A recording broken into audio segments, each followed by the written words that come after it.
الله أكبر الله أكبر ولله الحمد. الله أكبر الله أكبر الله أكبر. لا إله إلا الله. الله أكبر الله أكبر ولله الحمد. الله أكبر الله أكبر الله أكبر. لا إله إلا الله. الله أكبر الله أكبر ولله الحمد. السلام علیکم ورحمۃ اللہ وبرکاتہ. نحمدہ ونصلی علی رسولہ الکریم. اما بعد فاعوذ باللہ من الشیطان الرجیم. بسم اللہ الرحمن الرحیم. رب اشرح لی صدری ویسر لی امری واحلل عقدۃ من لسانی یفقہوا قولی. وجاءت سكرة الموت بالحق ذلك ما كنت منه تحيد. وجاءت سکرۃ الموت بالحق ذلک ما کنت منہ تحید. آ پہنچی موت کی سختی کے ساتھ حق کے. آ پہنچی موت کی سختی ساتھ حق کے، یہی ہے جس سے تو بھاگتا پھرتا تھا. موت اس دنیا میں انسان کی زندگی کے خاتمے کا نام ہے. دنیا میں جو بھی انسان آیا ہے اسے ایک دن واپس ضرور جانا ہے. یہ انسان کی زندگی کا سب سے بڑا حادثہ ہے، جس کے بعد اس دنیا سے اس کا تعلق منقطع ہو جاتا ہے اور ایک نئی زندگی جو برزخ کی زندگی کہلاتی ہے وہ شروع ہو جاتی ہے. قیامت کے زلزلے کے ساتھ ہی یہ زندگی بھی ختم ہو جائے گی. پھر ایک نیا دور شروع ہوگا جس کی کامیابی اور ناکامی کا انحصار انسان کے اپنے اعمال پر ہوگا. ہم میں سے کوئی نہیں جانتا کہ اس کی موت کب آئے گی، لیکن ہم سب اسی دن کی طرف دوڑ رہے ہیں. ایسی صورتحال میں اصل کرنے کا کام اس دن کی تیاری کرنا ہے، تاکہ اس کے بعد جب ہم مالک کائنات کے سامنے پیش ہوں تو کوئی شرمندگی نہ ہو. موت کے بعد انسان اکیلا رہ جاتا ہے. موت انسان کو ہر چیز سے جدا کر دیتی ہے. موت ہر انسان کا پیچھا کر رہی ہے، مگر انسان اسے ہی بھولے ہوئے ہے. ضرورت اس بات کی ہے کہ ہم اس آخری وقت کو روزانہ یاد کریں اور اس کی تیاری میں لگے رہیں. وجاءت سکرۃ الموت بالحق ذلک ما کنت منہ تحید. یہ سورۃ قاف کی آیت نمبر 19 ہے، جس میں انسان سے خطاب ہے کہ انسان خواہ کتنی بھی لمبی زندگی چاہے، لیکن ایک دن موت آ پہنچتی ہے. سکرات الموت، موت کی سختیاں، موت کی بے ہوشیاں موت کی حقیقت کو لے کر آ پہنچتی ہیں، اور یہی وہ بات ہے جس سے انسان بھاگتا ہے. موت کا ذکر نہیں سننا چاہتا، موت سے فرار حاصل کرنا چاہتا ہے، لیکن موت اس کو آ پکڑتی ہے. یہاں بنیادی طور پر جان کنی کے وقت انسان کی کیا حالت ہوگی اس کو بھی بیان کیا گیا ہے. وجاءت سکرۃ الموت بالحق، یعنی ہر انسان کے لیے موت کی سختی اور شدت اور اس کا چمٹنا اور اس کی تکلیف، یہ سب کچھ حق کے ساتھ مل کر آ چکا ہے، اور اس میں کوئی شک نہیں اور اس کے ساتھ کوئی جھوٹ نہیں ہے. سکرہ کیا چیز ہے؟ یہ وہ سختی ہے جو عقل کو ختم کر دیتی ہے. سکر کے بارے میں راغب الاصفہانی کہتے ہیں، یہ ایسی حالت ہوتی ہے جو انسان اور اس کی عقل کے درمیان حائل ہو جاتی ہے، یعنی انسان کی عقل ماری جاتی ہے. اور اکثر یہ چیز نشہ پیدا کرنے والے مشروب میں استعمال کی جاتی، یعنی انسان ہوش میں نہیں رہتا، جیسے کوئی ڈرنک ہو گیا ہو. سکر کو غصے کے معنی میں بھی استعمال کیا جاتا ہے. بس کہا جاتا ہے کہ غصے، عشق، تکلیف اور اونگ نے نشے میں ڈال دیا، یعنی انسان کی مت ماری گئی. اور سکرت الموت یہ وہ غشی ہے جو تکلیف سے پیدا ہوتی ہے. کہتے ہیں یہاں اس سے مراد موت کی سختیاں ہیں، یعنی موت کی سکرات مراد ہے، وہ غشی جو تکلیف سے پیدا ہوتی ہے، یعنی موت کی تکلیف سے غشی طاری ہو جاتی ہے، کیونکہ روح کا کھینچا جانا، موت کی شدت کا اترنا، روح کا روندے جانا شدید تکلیف کا ہونا ہے. اور یہ روندے جانا روح کا اور یہ تکلیف موت کے وقت نازل ہوتی ہے. موت کی یہ سختیاں ہر انسان کو بے ہوشی میں ڈال دیتی ہیں اور اس کی عقل ختم کر دیتی ہیں، انسان پر غالب آ جاتی ہیں. اور بالحق کا معنی ہے موت کی حقیقت کو لے کر آ گئی، یعنی ساتھ حق کے آ گئی، یعنی موت ایک حقیقت ہے جو حقیقت اس وقت سامنے آ گئی. ایک اور قول ہے کہ آخرت کا معاملہ برحق ہے، یہاں تک کہ وہ انسان کے لیے موت کے وقت واضح ہو جاتا ہے، اس کو اپنی آنکھوں سے دیکھ لیتا ہے. ایک اور قول یہ بھی ہے کہ وہ چیز حق ہے جس طرف انسان کا معاملہ لوٹ کر جاتا ہے، یعنی خوش نصیبی کی طرف یا بدبختی کی طرف. تو بہرحال موت کی سختی برحق ہے. انسان جب تک زندہ ہوتا ہے اس کے اقوال، اس کے افعال لکھے چلے جاتے ہیں تاکہ ان پر اس کا محاسبہ کیا جا سکے. پھر اس کو موت آ جاتی ہے، پھر یہ وہ موت ہے جس کو وہ حق کے ظاہر ہوتے ہی دیکھ لیتا ہے، یعنی اس کی حقیقت سامنے آتے ہی اس کا مشاہدہ کرتا ہے اور اس کو اسی صورت میں دیکھتا ہے جس صورت میں اللہ نے اس سے وعدہ کیا ہے. اور ایک قول یہ بھی ہے کہ یہاں حق سے مراد بذات خود موت ہے. اس کو حق اس لیے کہا گیا ہے کہ ہر انسان موت کا حقدار ہوتا ہے، یا آخرت کے گھر کا جو کہ برحق ہے اور اس کی طرف اس کو منتقل ہونا ہے. ذالک ما کنت منہ تحید، یہی وہ چیز ہے، یعنی موت جو ہر زندہ چیز کی انتہا ہے. ما کنت منہ تحید، جس سے تم بھاگتے تھے، جس سے تم کتراتے تھے، اپنی زندگی میں اس سے فرار حاصل کرتے تھے. یعنی کوئی بھی چیز جس سے یہ انسان کو احساس ہونے لگے کہ اس کو کھانے سے موت آ سکتی ہے یا اس بیماری سے موت آ سکتی، تو انسان اس سے بھاگ جاتا ہے، اس کے قریب نہیں پھٹکتا. انسان کو اپنی جان بہت پیاری ہوتی ہے اور ہر اس چیز سے انسان بھاگتا ہے جس سے موت کا اس کو اندیشہ ہو. تو یہی بات یہاں کہی گئی کہ یہی وہ چیز ہے جس کو پیش تو آنا تھا لیکن تم اس سے بھاگتے رہے. جب کوئی بندہ کسی چیز سے ایک جانب ہو کر دور چلا جاتا ہے تو اس وقت کہا جاتا ہے حاد فلان عن الشیء یحیدہ حیدۃ. تو بہرحال انسان جب موت دیکھتا ہے تو پھر نہ بھاگ سکتا ہے، نہ کوئی مدد دے سکتا ہے، نہ اس سے خلاصی ممکن ہے. ابن عباس اس کا معنی یہ کرتے ہیں کہ یہی وہ چیز ہے جس کو تو ناپسند کرتا تھا. ہم میں سے ہر شخص موت کو ناپسند کرتا ہے اور اس کا سامنا نہیں کرنا چاہتا، لیکن موت تو ایک حقیقت ہے، ہر جان نے مرنا ہے. اللہ سبحانہ وتعالیٰ فرماتے ہیں کل نفس ذائقۃ الموت ثم الینا ترجعون، ہر جان موت کو چکھنے والی ہے، پھر تم ہماری ہی طرف لوٹائے جاؤ گے. موت کا فرشتہ مقرر کر دیا گیا ہے.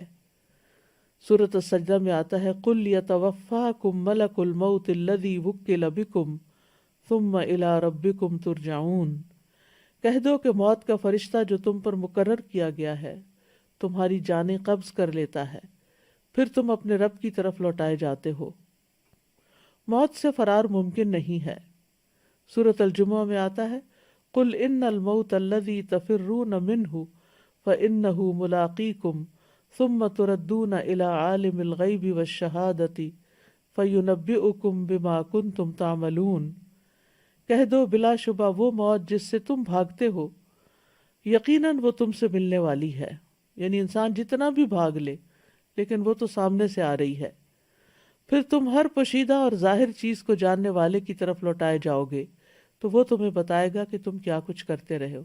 یعنی موت کس لیے رکھی گئی؟ تاکہ یہ دیکھا جائے کہ موت سے پہلے کی زندگی میں انسان نے کیا کام کیے ہیں، ان کا حساب کیا جائے اور اس پر اس کو جزا یا سزا دی جائے. کوئی بھی ذی روح موت سے نہیں بچ سکتا، کوئی بھی۔ سورۃ النساء میں آتا ہے اینما تکونوا یدرککم الموت ولو کنتم فی بروج مشیدہ، جہاں کہیں بھی تم ہو موت تمہیں آ ہی لے گی، خواہ تم مضبوط قلعوں میں محفوظ ہو جاؤ، موت وہاں بھی پہنچ جائے گی۔ یعنی کیسی بھی خوراک کھا لو، کیسے بھی گھر میں رہ لو، کیسے بھی علاج کروا لو، کیسی بھی سہولتیں تمہیں میسر ہوں، لیکن موت جس وقت آنی ہے وہ آ جائے گی، کوئی اس سے بچ نہیں سکتا۔ وَلَن يُؤَخِّرَ اللَّهُ نَفْسًا إِذَا جَاءَ أَجَلُهَا وَاللَّهُ خَبِيرٌ بِمَا تَعْمَلُونَ، اور اللہ کسی جان کو ہرگز مہلت نہیں دے گا جب اس کا وقت آ گیا، اور اللہ اس سے پوری طرح باخبر ہے جو تم کر رہے ہو۔ یعنی تمہارے روزمرہ کے اعمال بھی اللہ تعالیٰ کے سامنے ہیں۔ انس رضی اللہ عنہ سے روایت ہے، وہ کہتے ہیں کہ فاطمہ رضی اللہ تعالیٰ عنہ نے کہا، جب رسول اللہ صلی اللہ علیہ وسلم نے موت کی شدت محسوس کی، جو بھی محسوس کی، تو فاطمہ رضی اللہ عنہ کہنے لگی، ہائے تکلیف، یعنی ہائے میرے باپ کو تکلیف ہو رہی ہے۔ رسول اللہ صلی اللہ علیہ وسلم نے فرمایا، اے میری بیٹی، تمہارے باپ پر وہ وقت آ گیا ہے کہ اللہ اس سے کسی کو بھی چھوڑنے والا نہیں قیامت کے دن کی ملاقات کے لیے، کیونکہ اللہ سے ملاقات اس کے بعد ہی ہو سکتی ہے۔ انبیاء سارے کے سارے دنیا سے چلے گئے۔ رسول اللہ صلی اللہ علیہ وسلم نے فرمایا، جبریل میرے پاس آئے اور کہا، اے محمد صلی اللہ علیہ وسلم، جیسے چاہو زندگی گزارو، بالآخر تو مرنا ہے، جس کو چاہو اپنا محبوب بنا لو، یقیناً تجھے بالآخر اس سے جدا تو ہونا ہے۔ یعنی ایک نہ ایک دن وہ ساری چیزیں جن کو ہم بہت عزیز رکھتے ہیں، جو ہماری بہت پسندیدہ ہیں، چاہے انسان ہے یا غیر انسان، وہ سب کو چھوڑنا تو ہے ہی۔ موت انسان کو گھیرے ہوئے ہے۔ عبداللہ رضی اللہ عنہ کہتے ہیں کہ نبی صلی اللہ علیہ وسلم نے ایک سکوئر بنایا، 4 کونوں والا خط کھینچا، پھر اس کے درمیان یعنی سینٹر میں ہاف ہاف کر کے ایک خط کھینچا جو اس سکوئر سے باہر نکل رہا تھا۔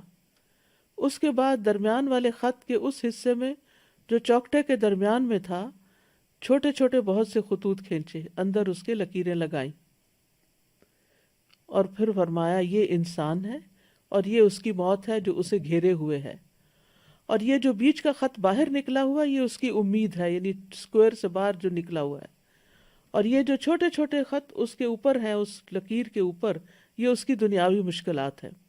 یعنی سکوئر ہے، درمیان میں ایک لکیر ہے جو سکوئر سے باہر نکل رہی ہے، اس لکیر کے اوپر چھوٹے چھوٹے اپوزٹ سائڈ پر خط یعنی کہ لکیریں لگی ہوئی ہیں، اور یہ اس کی مشکلات ہے۔ یعنی انسان یوں جا رہا ہے، پھر ایک رکاوٹ آتی ہے، پھر اس کو پار کرتا ہے، پھر اگلی آ جاتی، پھر اگلی، پھر اگلی، پھر اگلی، موت تک یہی ہوتا ہے، لیکن پھر بھی وہ امید نہیں ہارتا، وہ چاہتا ہے کہ لمبی عمر جیے، اور اس چوکٹے سے باہر بھی اس کی امیدیں جا رہی ہیں۔ بس جب انسان ایک مشکل سے بچ کر نکلتا ہے تو دوسری میں پھنس جاتا ہے، اور دوسرے سے نکلتا ہے تو تیسری میں پھنس جاتا ہے۔ مطرف بن عبداللہ شخیر اپنے والد سے روایت کرتے ہیں کہ نبی صلی اللہ علیہ وسلم نے فرمایا، ابن آدم کی شکل و صورت یوں دکھائی گئی ہے کہ اس کے آس پاس 99 موتیں ہیں، یعنی 99 حادثات اور مصیبتیں اس کے آس پاس ہیں، اللہ اس کو بچائے رکھتا ہے، اور جب موت کا وقت آتا ہے تو وہ ختم ہو جاتے ہیں۔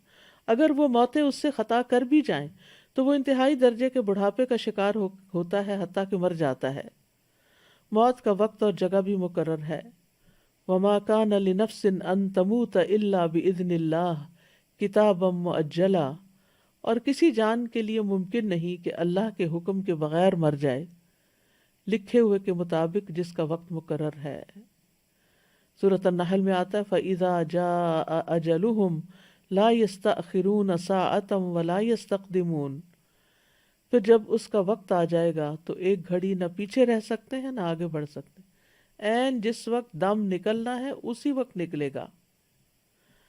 مطر بن اقامس کہتے ہیں کہ رسول اللہ صلی اللہ علیہ وسلم نے فرمایا، جب کسی خاص جگہ میں کسی کو موت دینے کا فیصلہ کر دیا جاتا ہے تو وہ جگہ اس کے لیے محبوب بنا دی جاتی ہے، اور وہاں اس کی کوئی ضرورت پیدا کر دی جاتی ہے، اور پھر انسان کیا کرتا ہے؟ ہم دیکھتے ہیں، ہمارا مشاہدہ ہے کہ انسان اس جگہ پہنچ جاتا ہے، یا کوئی ایکسیڈنٹ ہو جاتا ہے، یا پھر ویسے بیماری کوئی آ جاتی ہے اور پھر وہ موت آ جاتی ہے. وہ تو ایک بہانہ ہوتا ہے، لیکن یہ ہے کہ انسان یعنی جو تکلیف آنی ہے انسان کو پتہ بھی نہیں چلتا، اور انسان سے وہی غلطی ہوتی ہے جس سے وہ عرصہ دراز سے بچ رہا ہوتا ہے. کتنی بیماریاں اچانک حملہ کرتی ہیں، پھر انسان کہتا ہے یہ فلاں چیز کھا لی، فلاں کام کر لیا، فلاں وجہ بن گئی، لیکن یہ سب بہانے ہیں. اصل تو یہ ہے کہ موت کا وقت اور جگہ مقرر ہے. موت سب سے خوفناک مصیبت ہے. شداد بن اوس کہتے ہیں کہ مومن کے لیے موت دنیا اور آخرت کی سب سے زیادہ خوفناک اور ہولناک مصیبت ہے، اور یہ ہانڈیوں کے جوش کھانے سے زیادہ شدید ہے. اگر کسی میت کو قبر سے زندہ کر دیا جائے اور وہ قبر سے اٹھ کھڑا ہو اور وہ دنیا والوں کو موت کی حقیقت بتائے تو وہ زندگی سے فائدہ نہ اٹھا سکے، نہ نیند کی لذت حاصل کر سکے. یعنی اگر مرنے والا یہ بتائے کہ کیسی کیسی تکلیف ہوتی ہے تو دنیا کی جتنی بھی انجوائمنٹس ہیں جینے والوں کی سب ختم ہو جائیں. موت کے وقت 3 مصیبتیں ہوتی ہیں. نمبر 1، روح کھینچنے کی سختی، کہ جسم کے روئیں سے روح نکلتی ہے. نمبر 2، موت کے فرشتے کی صورت کو دیکھنا اور وہ خوف جو اس فرشتے کو دیکھ کر پیدا ہوتا ہے. یعنی جب فرشتہ سامنے آ جاتا ہے جان نکالنے کے لیے تو اسے دیکھ کے انسان ڈر جاتا ہے. نمبر 3، ان 2 فرشتوں کو دیکھنا جو حفاظت پر مامور ہیں، وہ بھی اس وقت نظر آتے ہیں. تو انسان کے لیے چونکہ پہلا ایکسپیرینس ہوتا ہے فرشتوں کو دیکھنے کا، آخرت میں تو دیکھیں گے ہی، لیکن موت پہلا انسیڈنٹ ہوتا ہے جس میں انسان فرشتوں کو اپنی نیکڈ آئیز کے ساتھ دیکھتا ہے. تو یہ اس کے لیے بہت شاکنگ ہوتا ہے اور اس کو خوف دلاتا ہے. پھر موت کی کیفیات میں پنڈلی سے جڑ جاتی ہے. قرآن مجید میں آتا ہے کلا اذا بلغت التراقی وقیل من راق وظن انہ الفراق والتفت الساق بالساق الی ربک یومئذ المساق. ہرگز نہیں، وہ وقت یاد کرو جب جان ہنسلیوں تک پہنچ جائے گی اور کہا جائے گا ہے کوئی جو دم کرے. یعنی جان حلق تک پہنچ جائے گی تو انسان کہے گا ہے کوئی دم کرے، کیونکہ گلے میں اٹک رہا ہے کچھ، اور وہ یقین کر لے گا کہ یقیناً یہ جدائی ہے، یعنی دم گھٹ رہا ہے تو اب مرنے کا ہی وقت آ گیا ہے. اور پنڈلی کے ساتھ لپٹ جائے گی، اٹھانے کی ہمت ہی نہیں ہوگی، ادھر ادھر ہو ہی نہیں سکے گا انسان، اب ٹانگیں ہی جڑ جائیں گی. اس دن تیرے رب ہی کی طرف روانگی ہے. جان پاؤں سے نکلنا شروع ہوتی ہے، پھر آہستہ آہستہ پنڈلیوں میں آتی ہے، پھر گھٹنوں میں، پھر پیٹ میں، اس طرح ہاتھوں سے، بازوؤں اور پاؤں اور بازوؤں دونوں کی طرف سے، ہاتھوں کی طرف سے، اب بالآخر اس کے گلے میں آ کے اٹک جاتی ہے اور پھر وہاں سے ایک دم نکل جاتی ہے. فلولا اذا بلغت الحلقوم وانتم حينئذ تنظرون ونحن اقرب الیہ منکم ولکن لا تبصرون فلولا ان کنتم غیر مدینین ترجعونها ان کنتم صادقین. پھر ایسا کیوں نہیں ہوتا کہ جب جان ہنسلی کو پہنچ جاتی ہے اور اس وقت تم دیکھ رہے ہوتے ہو، اور ہم اس وقت تم سے بھی زیادہ اس جان کے نزدیک ہوتے ہیں لیکن تم دیکھ نہیں سکتے. پھر اگر تم کسی کے محکوم نہیں، یعنی کسی کا تم پہ حکم نہیں چلتا، تم اپنی مرضی کے خود ہی مالک ہو، اگر تم اپنی بات میں سچے ہو تو اس جان کو لوٹا کیوں نہیں لیتے؟ یعنی اگر تمہاری قابلیت اتنی زیادہ ہے اور اپنے آپ کو بڑی چیز سمجھتے ہو تو پھر اپنی روح کو واپس لے آؤ، دوبارہ زندہ ہو جاؤ، لیکن یہ تمہارے بس کی بات نہیں. پھر یہ بھی یاد رہے کہ موت کے وقت فرشتے آتے ہیں جان نکالنے کے لیے. جان ایسے نہیں کہ اڑ کے کہیں چلی جاتی روح ہماری، بلکہ باقاعدہ فرشتے اس کو وصول کرتے ہیں. قرآن مجید میں آتا ہے کاش تم دیکھتے ظالم لوگ موت کی سختیوں میں جب ہوتے ہیں اور فرشتے اپنے ہاتھ پھیلائے ہوئے ہوتے ہیں، کہتے ہیں نکالو اپنی جانیں، آج تمہیں ذلت کا عذاب دیا جائے گا اس کے بدلے جو تم اللہ پر ناحق باتیں کہتے تھے اور تم اس کی آیات سے تکبر کرتے تھے. پھر اسی طرح یہ ہے کہ موت کسی کی بھی ہو، کسی کی بھی موت کی خبر سنتے ہیں تو انسان گھبرا اٹھتا ہے، اس کا دل چھوٹا ہوتا ہے، لیکن انسان اس سے بچ نہیں سکتا۔ موت کا وقت ایک تکلیف کا وقت ہے۔ شداد بن اوس کہتے ہیں کہ موت دنیا اور آخرت میں مومنوں پر بہت ہولناک مصیبت ہے۔ مومنوں پر موت آریوں کے چیرنے سے بھی زیادہ سخت ہے، کہ جیسے کسی کا جسم کاٹا جا رہا ہو، کینچیوں کے کاٹنے سے بھی زیادہ شدید ہے، ہانڈیوں میں کسی چیز کے جوش کھانے سے بھی زیادہ سخت ہے۔ اگر کسی آدمی کو دوبارہ زندہ کیا جائے پھر وہ دنیا والوں کو موت کی تکلیف کے بارے میں بتا دے تو لوگ اپنی زندگیوں سے فائدہ نہ اٹھا سکیں اور نہ نیند کی لذت حاصل کر سکیں۔ ابن سعد نے عوانہ بن حکم سے روایت کرتے ہوئے اپنی کتاب میں بیان کیا ہے، وہ کہتے ہیں کہ عمرو بن العاص کہا کرتے تھے کہ مجھے تعجب ہے اس شخص پر جس پر موت نازل ہو جائے اور اس کی عقل بھی کام کر رہی ہو تو وہ اس کو بیان کیوں نہیں کرتا۔ پھر جب ان پر موت واقع ہوئی تو ان کے بیٹے عبداللہ نے کہا، ابا جان، آپ کہا کرتے تھے تعجب ہے اس آدمی پر جس پر موت نازل ہو اور اس کی عقل بھی کام کر رہی ہو تو وہ موت کی حقیقت کیوں نہیں بتاتا؟ بس آپ ہمارے لیے موت کی حقیقت کو بتائیے۔ انہوں نے کہا، اے بیٹے، موت اس سے بڑی ہے کہ اس کو بیان کیا جائے، لیکن میں موت کا کچھ حال بیان کرتا ہوں۔ مجھے ایسے لگ رہا ہے کہ میری گردن پر رضوہ پہاڑ رکھا ہوا ہے، مجھے ایسے لگ رہا ہے کہ میرے پیٹ میں کانٹے ہیں، اور مجھے ایسے لگ رہا ہے گویا کہ میری روح سوئی کے سوراخ سے نکل رہی ہے، یعنی اتنی تھوڑی تھوڑی کر کے باہر نکل رہی ہے۔ بہرحال ہر انسان کو موت کی سختی لاحق ہوتی ہے، لیکن ہر انسان کی موت کی شدت اور موت کی سختی کے ہلکا ہونے میں فرق ہوتا ہے، اور اکثر ایسا ہوتا ہے کہ مومنوں پہ یہ سختیاں ہلکی ہوتی ہیں، کافروں پر شدید ہوتی ہیں۔ انبیاء کے لیے موت کی سختیوں کو بڑھا دیا جاتا ہے تاکہ ان کے لیے ان کا اجر بڑھایا جا سکے۔ پرہیزگاروں اور بدبختوں اور نیک اور برے آدمی کے درمیان موت کے وقت فرق ہوتا ہے۔ ہم کہتے ہیں کہ یہ دونوں برابر نہیں ہیں، کافر اور فاجر اور موت کی سختی بہت زیادہ جھیلتے ہیں جبکہ مومن پہ اتنی سختی نہیں ہوتی، تو روح نکلنے کے ساتھ ساتھ اس کی رگیں اور اعصاب ٹکڑے ٹکڑے ہوتے رہتے ہیں۔ تو یہ ایک چیز ہے، اور دوسری چیز یہ ہے کہ کافر و فاجر کی موت کی سختیاں آزمائش اور ناراضگی اور شدت اور عذاب اور عبرت ہیں، اور جہاں تک مومن پرہیزگار کا تعلق ہے تو یہ اللہ کا عطیہ اور نعمت اور رحمت ہے کہ اس سختی کی وجہ سے گناہ مٹا دیے جاتے ہیں یا اس کے درجات بلند کر دیے جاتے ہیں۔ مومن کو تو ایک کانٹا بھی چبھے تو اس کے گناہ معاف ہوتے ہیں۔ ذکوان کہتے ہیں کہ حضرت عائشہ کہا کرتی تھی، وفات کے وقت رسول اللہ صلی اللہ علیہ وسلم کے سامنے ایک بڑا پیالہ تھا یا چمڑے کی تھیلی تھی جس میں پانی تھا۔ آپ اپنے دونوں ہاتھ اس برتن میں ڈالتے اور پھر اپنے ہاتھوں کو اپنے چہرے پر ملتے اور فرماتے، لا الہ الا اللہ، یقیناً موت میں سختی ہوتی ہے۔ پھر اپنا ہاتھ اٹھا کر فرمانے لگے، پھر رفیق الاعلیٰ، یہاں تک کہ آپ کی روح قبض کر لی گئی اور آپ کا ہاتھ جھک گیا۔ موت کی شدت کو برا نہیں سمجھنا چاہیے، یعنی اگر آپ دیکھیں کہ کوئی مریض ہے جس کے اوپر بہت وقت لگ گیا ہے اس کو اس اسٹرگل میں، تو اس کو برا نہ سمجھے کہ ضرور یہ کوئی برا آدمی ہوگا تو اس وجہ سے اس کے ساتھ یہ ہو رہا ہے۔ ہر ایک کا ایکسپیرینس مختلف ہو سکتا ہے۔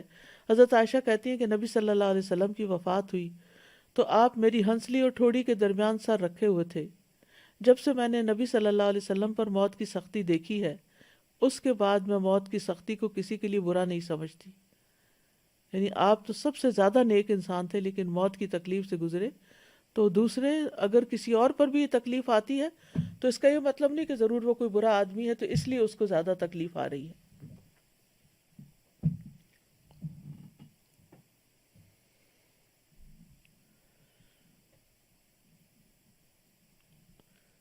اب سوال یہ پیدا ہوتا ہے کہ موت کی سختی کا سبب کیا ہے، یعنی اتنی شدید کیوں ہے؟ ابن حجر کہتے ہیں کہ موت کی سختی مرتبے کے کم ہونے پہ دلالت نہیں کرتی، بلکہ وہ مومن کے لیے یا تو اس کی نیکیوں میں اضافہ کرتی ہے یا اس کے گناہوں کا کفارہ ہوتی ہے، اور انسان جب اللہ کے پاس پہنچتا ہے تو بالکل صاف ستھرا ہو کر۔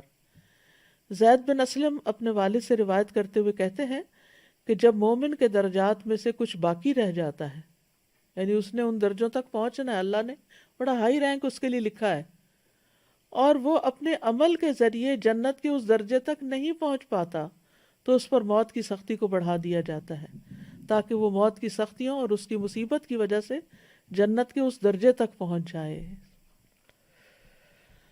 مومن کی موت کا منظر کچھ ایسا ہے کہ اللہ تعالیٰ مومن کو موت کی تکلیف دینا پسند نہیں کرتا۔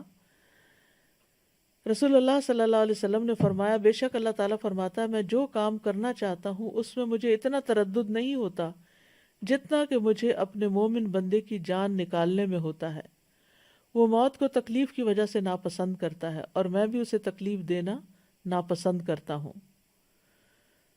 مومن موت کے وقت اللہ سے ملاقات کو پسند کرتا ہے، یعنی اللہ سے ناراض نہیں ہوتا۔ شریح بن ہانی کہتے ہیں، میں عائشہ رضی اللہ عنہ کی خدمت میں حاضر ہوا تو میں نے عرض کیا، اے ام المومنین، میں نے ابو ہریرہ سے سنا وہ رسول اللہ صلی اللہ علیہ وسلم سے حدیث روایت کرتے ہیں، اگر واقعتاً ایسا ہی ہے تو ہم تو ہلاک ہو جائیں گے۔ تو انہوں نے کہا، جو رسول اللہ صلی اللہ علیہ وسلم کے قول سے ہلاک ہو گیا وہ واقعتاً ہلاک ہونے والا ہے۔ وہ حدیث کیا ہے؟ انہوں نے کہا کہ رسول اللہ صلی اللہ علیہ وسلم نے فرمایا، جو اللہ کی ملاقات کو پسند کرے اللہ بھی اس سے ملاقات کرنے کو پسند کرتا ہے، اور جو اللہ کی ملاقات کو ناپسند کرے اللہ بھی اس سے ملاقات کو ناپسند کرتا ہے، حالانکہ ہم میں سے ہر ایک موت کو ناپسند کرتا ہے۔ تو عائشہ رضی اللہ تعالیٰ عنہ نے کہا کہ رسول اللہ صلی اللہ علیہ وسلم نے اسی طرح فرمایا تھا، لیکن اس کا مطلب وہ نہیں جس کی طرف تم چلے گئے ہو، بلکہ جب آنکھ پھٹ جاتی ہے، سینے میں گڑگڑاہٹ پیدا ہو جاتی ہے، رونگٹے کھڑے ہو جاتے ہیں، انگلیاں اکڑ جاتی ہیں، بس اس موقع پر جو اللہ سے ملاقات کرنے کو پسند کرے اللہ بھی اس سے ملاقات کرنے کو پسند کرتا ہے، اور جو اللہ سے ملاقات کرنے کو ناپسند کرے اللہ بھی اس سے ملاقات کرنے کو ناپسند کرتا ہے۔ یعنی وہ جو موت کی شدت کا وقت ہے اس وقت اللہ سے بدگمان نہیں ہونا چاہیے، بلکہ اللہ تعالیٰ سے ملاقات کا شوق دل میں پیدا ہونا چاہیے۔ اللہ تعالیٰ ہمیں وہ عطا کرے جب ہم مریں۔ مومن کی جان جب اس کے پہلوؤں سے نکل رہی ہوتی ہے تو بھی وہ اللہ کا شکر ادا کر رہا ہوتا ہے۔ ابن عباس کہتے ہیں کہ رسول اللہ صلی اللہ علیہ وسلم نے فرمایا، یقیناً مومن کے ہر حال میں خیر ہے، اس کی جان اس کے دو پہلوؤں سے نکل رہی ہوتی ہے اور وہ اللہ عز و جل کی تعریف کر رہا ہوتا ہے۔ حسن بصری کہتے ہیں، مومن کے لیے راحت صرف اللہ کی ملاقات میں ہی ہے، اور جس کی راحت اللہ کی ملاقات میں ہو تو اس کی موت کا دن اس کے لیے مسرت اور خوشی اور امن اور عزت اور شرف کا دن ہوگا۔ عبداللہ بن مسعود کہتے ہیں کہ نبی صلی اللہ علیہ وسلم نے فرمایا، بے شک مومن کی روح پسینے سے نکلتی ہے، جبکہ کافر کی روح اس کی باٹ سے نکلتی ہے جیسے گدھے کی روح۔ مرتے ہی سلامتی اور جنت کی بشارت مل جاتی ہے۔ الذین تتوفاہم الملائکۃ طیبین یقولون سلام علیکم ادخلوا الجنۃ بما کنتم تعملون۔ وہ لوگ جو پاک سیرت ہوتے ہیں، فرشتے ان کی روح قبض کرنے آتے ہیں تو کہتے ہیں تم پر سلام ہو، جو اچھے عمل تم کرتے رہے ہو اس کے صلے میں جنت میں داخل ہو جاؤ۔ سورۃ الفجر میں آتا ہے، یا ایتھا النفس المطمئنہ ارجعی الی ربک راضیۃ مرضیہ فادخلی فی عبادی وادخلی جنتی۔ پھر یہ کہ مومن اچھے طریقے سے دنیا سے رخصت ہوتا ہے۔ فَأَمَّا إِن كَانَ مِنَ الْمُقَرَّبِينَ فَرَوْحٌ وَرَيْحَانٌ وَجَنَّةُ نَعِيمٍ وَأَمَّا إِن كَانَ مِنْ أَصْحَابِ الْيَمِينِ فَسَلَامٌ لَكَ مِنْ أَصْحَابِ الْيَمِينِ۔ پس اگر وہ مقربین میں سے ہو، مقرب بندوں میں سے، تو اس کے لیے راحت اور عمدہ رزق اور نعمت والی جنت ہے آگے، اور لیکن اگر وہ دائیں ہاتھ والوں میں سے ہوا تو تجھ پر سلام کہ تو دائیں ہاتھ والوں میں سے ہے۔ یہ فرق ہے مقربین ٹاپ کلاس اور سیکنڈ کلاس کا۔ پھر اسی طرح مومن کا آگے بھی بہترین استقبال ہوتا ہے۔ براء ابن عازب کہتے ہیں کہ نبی صلی اللہ علیہ وسلم نے فرمایا بے شک مومن بندہ جب دنیا سے رخصت ہونے اور آخرت کے جانے کے قریب ہوتا ہے تو اس کی طرف آسمان سے روشن چہروں والے فرشتے آتے ہیں، گویا کہ ان کے چہرے سورج کی طرح ہوں۔ ان کے پاس جنت کے کفنوں میں سے ایک کفن اور جنت کی حنوت یعنی خوشبو میں سے ایک خوشبو ہوتی ہے، یہاں تک کہ وہ اس کی حد نگاہ تک بیٹھ جاتے ہیں۔ پھر ملک الموت علیہ السلام آ کر اس کے سرہانے بیٹھ جاتے ہیں اور کہتے ہیں ایتھا النفس المطمئنہ ارجعی اخرجی الی مغفرۃ من اللہ ورضوان، اے پاکیزہ نفس اللہ کی مغفرت اور رضامندی کی طرف نکلو۔ چنانچہ اس کی روح بہہ کر اس طرح نکل جاتی ہے جیسے مشکیزے کے منہ سے پانی کا قطرہ بہہ جاتا ہے۔ پھر ملک الموت اسے پکڑ لیتے ہیں، اور جب وہ اسے پکڑ لیتے ہیں تو دوسرے فرشتے پلک جھپکنے کی مقدار بھی اس کی روح کو ملک الموت کے ہاتھ میں نہیں رہنے دیتے، بلکہ ان سے لے کر اسے کفن میں لپیٹ کر اپنی لائی ہوئی حنوت مل دیتے ہیں، خوشبو ملتے ہیں، اور اس کے جسم سے ایسی خوشبو نکلتی ہے جیسے بہت ہی زیادہ مہکنے والی کستوری کی خوشبو جو روئے زمین پر پائی گئی ہو۔ پھر فرشتے اس روح کو لے کر اوپر چڑھ جاتے ہیں۔ اس کے بارے میں ایک نرس نے مجھے بتایا تھا جو ایسے ہی وارڈ میں ہوتی تھی، کہ اتنے 30-35 سال کا شاید اس کا ایکسپیرینس تھا ایسے لوگوں کے ساتھ، یعنی جو بالکل مرنے کے قریب ہوتے ہیں۔ وہ کہتی ہے کہ ایک دفعہ ایسا ہوا تھا کہ جب ایک مردے کی جان نکلی ایک شخص کی تو پورا کمرہ خوشبو سے بھر گیا، اور تقریباً 15 منٹ تک وہ خوشبو وہاں رہی، اس کے بعد ختم ہو گئی۔ تو ڈاکٹرز بھی تھے اور لوگ، یعنی سبھی اس بات کی گواہی دے رہے تھے کہ بہت ہی زبردست قسم کی خوشبو آ رہی ہے۔ معلوم نہیں اس شخص کا کیا نیک عمل ہوگا جس کی وجہ سے اللہ نے اس کو چن لیا۔ پھر آسمان کا سفر ہوتا ہے، یعنی جب روح فرشتے اپنا کفن لے کر آتے ہیں، روح نکال کے کفن میں لپیٹ کے اوپر چلے جاتے ہیں۔ براء ابن عازب کہتے ہیں نبی صلی اللہ علیہ وسلم نے فرمایا فرشتے اس روح کو لے کر اوپر چڑھ جاتے ہیں، اور فرشتوں کے جس گروہ پر بھی ان کا گزر ہوتا ہے وہ پوچھتا ہے ما ھذا الروح الطیب، یہ کون سی پاکیزہ روح ہے، یہ پاک روح کون ہے؟ وہ جواب میں کہتے ہیں فلاں بن فلاں، اس کا بہترین نام بتاتے ہیں جس سے دنیا میں لوگ اسے پکارتے تھے، حتیٰ کہ وہ اسے لے کر آسمان دنیا تک پہنچ جاتے ہیں۔ وہ اس کے لیے دروازہ کھلواتے ہیں تو ان کے لیے دروازہ کھول دیا جاتا ہے، تو ہر آسمان کے مقرب فرشتے اس کے ساتھ ساتھ چلتے ہیں آسمان کی طرف جو اس کے بعد آتا ہے، اس طرح اسے 7ویں آسمان تک پہنچا دیا جاتا ہے۔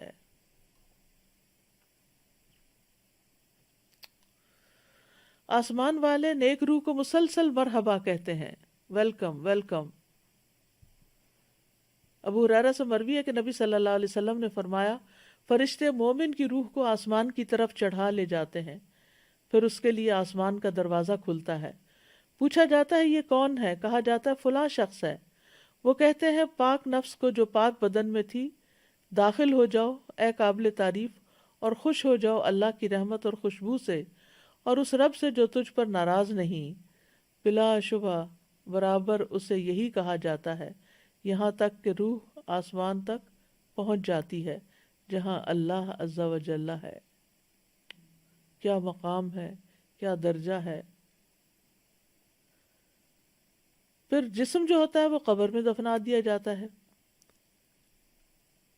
روح کو آسمان سے پھر حساب کتاب کے لیے دوبارہ قبر تک لایا جاتا ہے، ایک دفعہ وہاں پہنچ کے پھر وہ زمین پر آتی ہے۔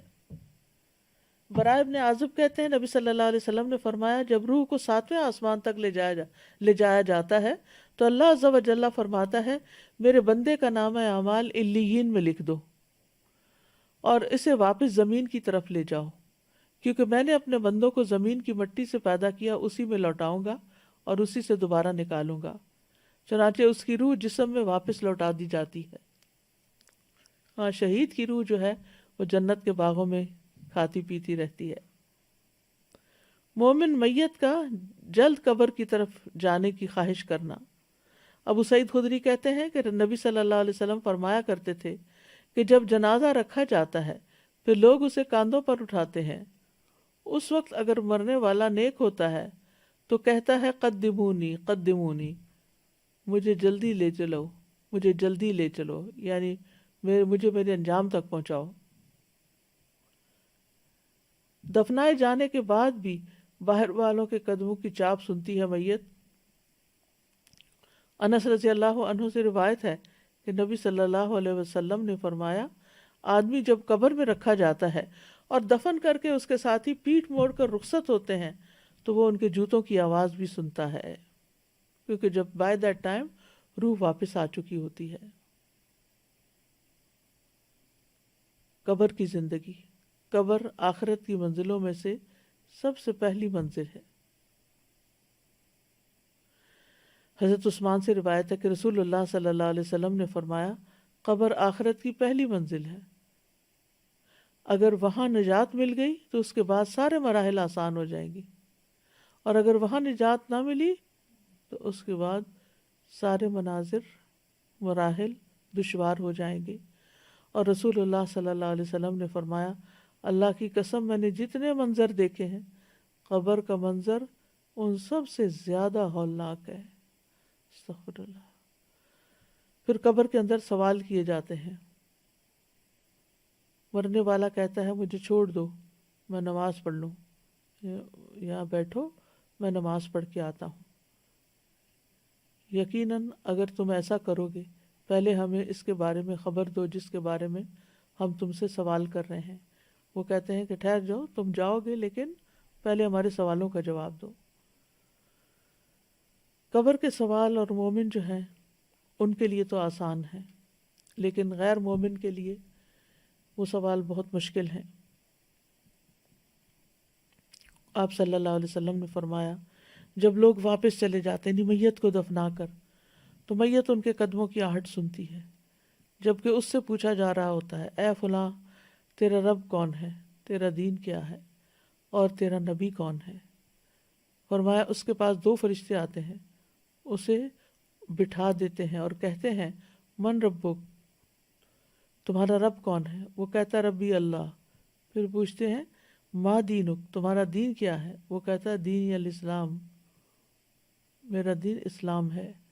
وہ پوچھتے ہیں، ما ھذا الرجل الذی بعث فیکم، یہ کون آدمی ہے جو تمہیں مبعوث کیا گیا تھا؟ وہ کہتا ہے، ہوا رسول اللہ صلی اللہ علیہ وسلم، وہ اللہ کے رسول ہیں۔ پھر وہ کہتے ہیں، وما یدریک، تجھے یہ باتیں کہاں سے پتہ چلی؟ قرأت کتاب اللہ، وہ کہتا ہے میں نے اللہ کی کتاب پڑھی، وآمنت بہ، اس پر ایمان لایا، یعنی پڑھ لکھ کر اس نے ایمان قبول کیا۔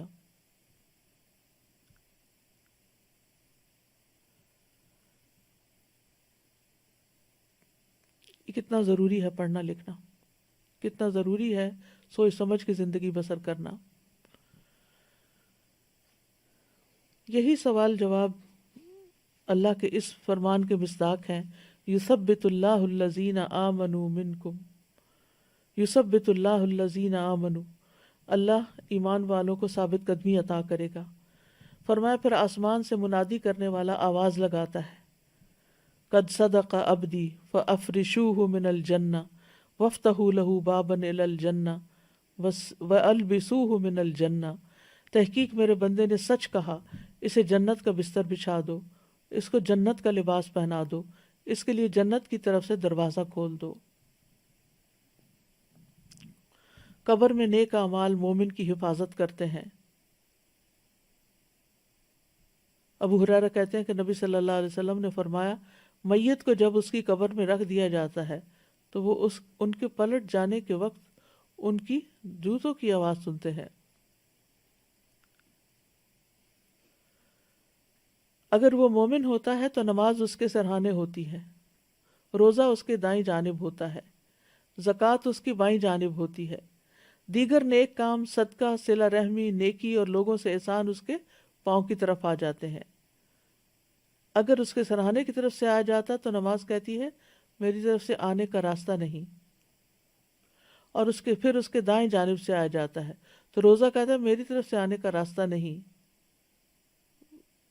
پھر اس کے بائیں جانب سے آیا جاتا ہے تو دیگر نیکی، نیک کام، صدقہ، صلہ رحمی، نیکی، لوگوں سے احسان اس کے دونوں پاؤں ہوتے ہیں، پھر اس طرف سے آتا ہے۔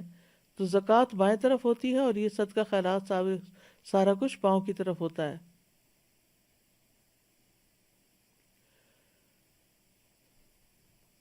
پھر اس کے سرہانے کی طرف سے آیا جاتا ہے۔ تو نماز کہتی ہے میری طرف سے آنے کا راستہ نہیں، دائیں طرف سے روزہ کہتا ہے میری طرف سے آنے کا راستہ نہیں، بائیں طرف سے زکوٰۃ کہتی ہے میری طرف سے آنے کا راستہ نہیں، پھر اس کے دونوں پاؤں کی طرف سے آیا جاتا ہے۔ پھر نیک اعمال، صدقہ، صلہ رحمی، نیکی اور لوگوں سے اچھا سلوک کہتے ہیں کہ میری طرف آنے کا راستہ نہیں، یعنی وہاں سے وہ گزرنے نہیں دیتے کسی بھی عذاب یا کسی بھی بلا کو۔ طبرانی کی روایت میں ہے آدمی کے پاس اس کی قبر میں آیا جاتا ہے، پھر جب اس کے سرہانے کی جانب آیا جاتا ہے تو اس کو قرآن کی تلاوت دھکیل دیتی ہے، جب اس کے دونوں ہاتھوں کی طرف آیا جاتا ہے تو اس کو صدقہ دھکیل دیتا ہے، کیونکہ ہاتھ سے انسان صدقہ کرتا رہا تھا، اور جب اس کے پاؤں کی جانب آیا جاتا ہے تو اس کا مسجدوں کی طرف نکلنا جانا اس عذاب کو دھکیل دیتا ہے۔ نیک اعمال قبر کی تنہائی دور کر دیتے ہیں، کیونکہ براء ابن عازب کی روایت ہے نبی صلی اللہ علیہ وسلم نے فرمایا قبر میں مومن کے پاس ایک خوبصورت لباس اور انتہائی عمدہ خوشبو والا ایک آدمی آتا ہے اور اسے کہتا ہے ابشر، خوشخبری ہو، خوشخبری پاؤ جو تمہیں خوش کرے گی، یہ وہی دن ہے جس کا تم سے وعدہ کیا جاتا تھا۔ وہ اس سے پوچھتا ہے تم کون ہو؟ تمہارا چہرہ ہی خیر کا پتہ بتا رہا ہے۔ وہ جواب دیتا ہے انا عملک الصالح، میں تمہارا نیک عمل ہوں۔ اس پر وہ کہتا ہے میرے رب قیامت ابھی قائم کر دے تاکہ میں اپنے گھر والوں اور مال میں واپس لوٹ جاؤں۔ تو نیک اعمال جو اخلاص کے ساتھ کیے ہوئے ہوں کتنے ضروری ہیں، وہی ساتھ جانے ہیں، باقی تو آل اولاد اور مال جو ہے وہ واپس پیچھے ہی رہ جاتا ہے۔ لیکن ہمارا زیادہ وقت مال اور اولاد اور ان چیزوں میں لگتا ہے، جبکہ نیک اعمال کے لیے ہم اس طرح وقت نہیں نکالتے جس طرح نکالنا چاہیے۔ مومن کے لیے قبر روشن اور وسیع ہو جاتی ہے، 14ویں کے چاند کی طرح کی روشنی کر دی جاتی ہے، 70 ہاتھ قبر کشادہ کر دی جاتی ہے، اس پر سبزے سے بھر دی جاتی ہے اس دن تک کے لیے جب وہ اٹھائے جائیں گے۔ صبح و شام جنت میں اس کا ٹھکانہ دکھایا جاتا ہے، جنت کا دروازہ کھولا جاتا ہے جس سے اس کی خوشی اور سرور میں اضافہ ہو جاتا ہے، جنت کا کھانا بھی ملتا ہے۔ جو نیک لوگ ہوتے ہیں، یعنی جتنے زیادہ اللہ کے فرما بردار اور نیک اعمال والے، ان کی اتنا ہی اعزاز اور تکریم۔ وہ گھر والوں کو خبر دینے کی تمنا کرتا ہے کہ میرے پیچھے والوں کو بتا دیا جائے۔ مومن کو سکون کی نیند سے سلا دیا جاتا ہے، لیکن غیر مومن کی موت کا منظر بہت ہی ہولناک ہے۔ اگر مرتے وقت اس کی سزائیں کیا ہوتی ہیں، اگر وہ جھٹلانے والے گمراہوں میں سے ہو تو کھولتا ہوا پانی اس کی مہمانی ہوگی اور وہ دوزخ میں دھکیل دیا جائے گا۔ یہ سورۃ الواقعہ میں آتا ہے۔ فرشتے جو آتے ہیں ان لوگوں کے پاس جو اپنی جانوں پر ظلم کرتے ہیں تو وہ ہتھیار ڈال دیتے ہیں، کہتے ہیں ہم تو برے کام نہیں کر رہے تھے۔ فرشتے کہتے ہیں کیوں نہیں، جو کچھ تم کر رہے تھے اللہ یقیناً اسے خوب جانتا ہے۔ اب جہنم کے دروازوں میں داخل ہو جاؤ، تم ہمیشہ یہاں رہو گے، غرض تکبر کرنے والوں کا انجام بہت برا ہے۔ پھر ایک اور یہ سورۃ النحل کی آیتوں کا ترجمہ تھا۔ الانفال میں آتا ہے کاش آپ اس وقت دیکھتے جب فرشتے ان مقتول کافروں کی روحیں قبض کر رہے تھے تو ان کے چہرے اور ان کی پشتوں پر ضربیں لگا رہے تھے، مار رہے تھے ان کو، کہہ رہے تھے اب جلانے والے عذاب کا مزہ چکھو۔ کافر کی روح لینے کے لیے سیاہ چہروں والے فرشتے اترتے ہیں جن کے پاس ٹارٹ ہوتے ہیں، اور پھر وہ جب جان نکال لیتے ہیں، جان نکالنے لگتے ہیں تو روح دوڑنے لگتی ہے اندر۔ ملک الموت اسے اس طرح کھینچتے ہیں جیسے گیلی اون سے سیخ کھینچی جاتی ہے، پھر اس کو پکڑ لیتے ہیں اور ایک لمحے کے لیے بھی اس کو نہیں چھوڑتے اور اس ٹارٹ میں لپیٹ کے لے جاتے ہیں۔ کافر اللہ کی ملاقات کو پسند نہیں کرتا، مسلسل عذاب ہی کی خبر اس کو ملتی رہتی ہے، خبیث روح سے انتہائی بدبو اٹھتی ہے، آسمان کے دروازے اس کے لیے نہیں کھولے جاتے، آسمان سے سجین میں گرا دیا جاتا ہے۔ فرشتوں کے جس گروہ کے پاس سے گزر ہوتا ہے وہی گروہ کہتا ہے ما ھذا الروح الخبیث، یہ خبیث روح کس کی ہے؟ تو فرشتے اس کو جو اٹھائے ہوئے ہوتے ہیں اس کا بدترین نام بتاتے ہیں جو دنیا میں اس کا کوئی لیتا ہوگا.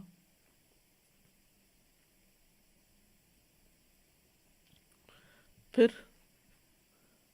اگر مرنے والا نیک نہیں ہوتا تو قبر میں جانے کی تمنا نہیں کرتا. وہ کہتا ہے ہائے میری بربادی، تم مجھے کہاں لے جا رہے ہو.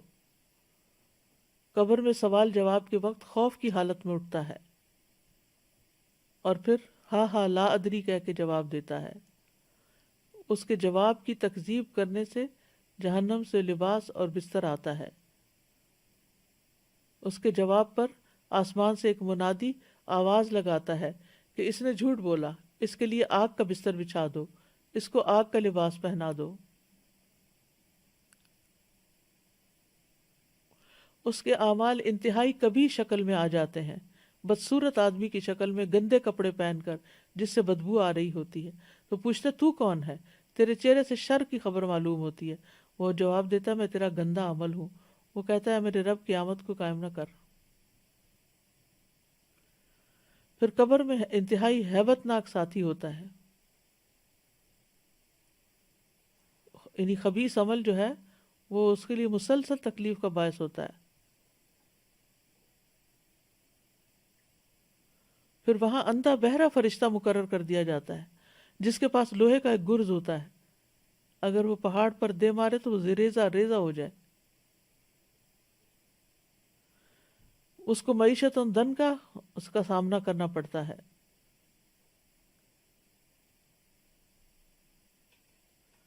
پھر قبر میں کوئی عمل موجود نہیں ہوتا. حسرت کے لیے جنت کا ٹھکانہ دکھایا جاتا ہے اور قبر میں اس کو نیند کی سی کیفیت ہوتی ہے لیکن ساتھ بچھو سانپ وغیرہ کاٹتے رہتے ہیں. تو اسے کہا جاتا ہے منحوس کی سی نیند سو جا.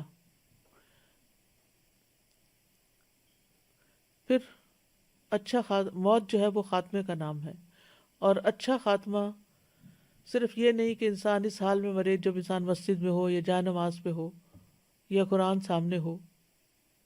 نبی صلی اللہ علیہ وسلم اپنے بستر پر فوت ہوئے، ابو بکر اپنے بستر پر فوت ہوئے.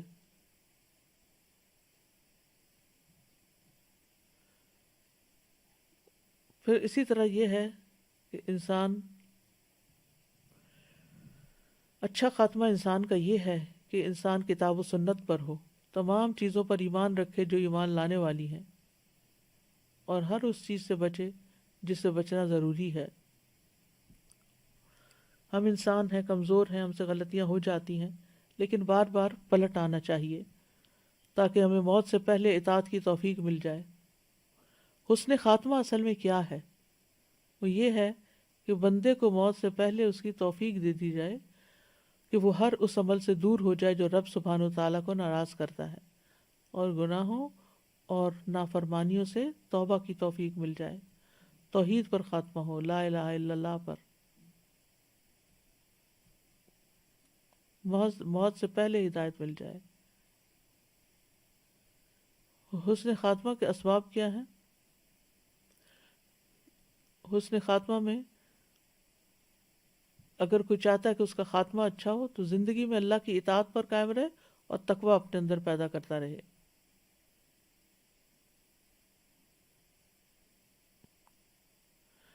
اسلام کی حالت پر ثابت قدم رہے، استقامت اختیار کرے، گناہوں سے توبہ میں جلدی کرتا ہے. گڑ گڑا کر حسن خاتمہ کی دعائیں ہم سب کو کرنی چاہیے، اور خصوصاً ہم اس آخری عشرے میں اپنی دعاؤں میں یہ بات ضرور یاد رکھیں.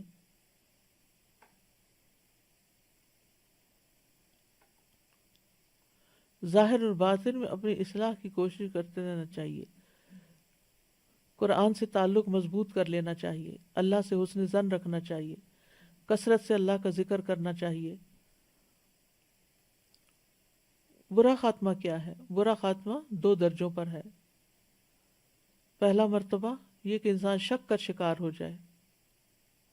دوسرا مرتبہ جو اس سے کم درجے کا ہے کہ موت کے وقت انسان کے دل پر دنیا کے کسی کام کی محبت یا حرام خواہشات میں سے کوئی خواہش غالب آ جائے اور وہ خواہش اس کے دل میں متشکل ہو کے دکھائی دے.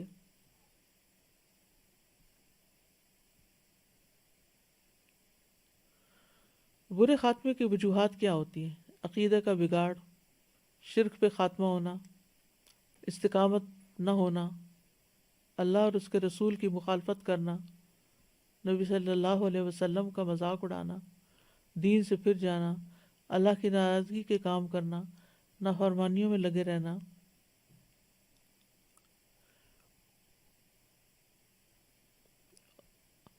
راتوں کو اللہ کی نافرمانی میں گزارتے ہوئے موت آ جانا، اللہ کے حرام کردہ امور کی کا ارتکاب کرنا، دنیا میں ہی مگن ہو جانا، خودکشی کر لینا، جھوٹے الزام لگانا، لوگوں کو گمراہ کرنا،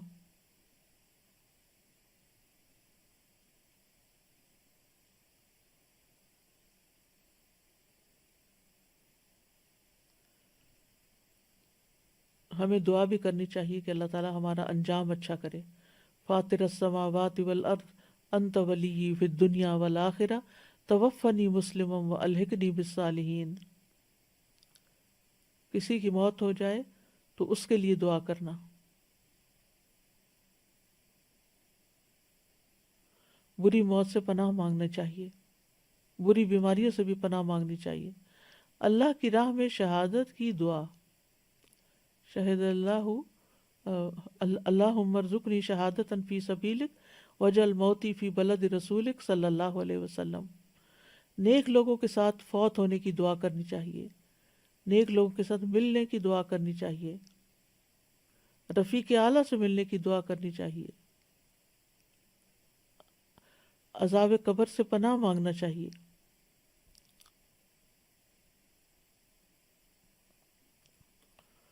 موت کرنے کے کام یہ ہے کہ موت سے پہلے پہلے نیکیوں سے فائدہ اٹھا لیں۔ موت کی علامات ظاہر ہونے پر ایمان لانا فائدہ نہ دے گا۔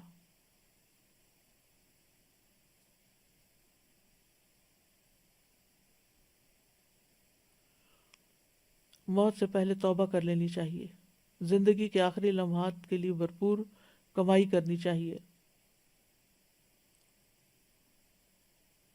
موت سے غافل نہیں ہونا چاہیے، موت کا ذکر کرتے رہنا چاہیے، اس میں غور و فکر کرنا چاہیے۔ ایسا کوئی کام نہیں کرنا چاہیے جو موت کے وقت حسرت کا باعث ہو۔ موت کو کثرت سے یاد کرنا چاہیے۔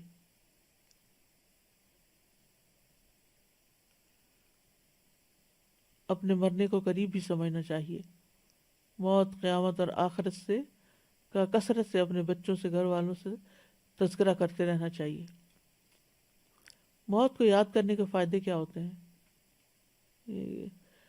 یہ کہ انسان توبہ جلدی کرتا ہے، اس کے دل میں قناعت ہوتی ہے، اس کی عبادت میں سرگرمی ہوتی ہے، دنیا کی لذتوں سے دور ہوتا ہے، زندگی کا رخ بدل جاتا ہے، دوسروں کی مصیبتیں بھی ہلکی لگتی ہیں۔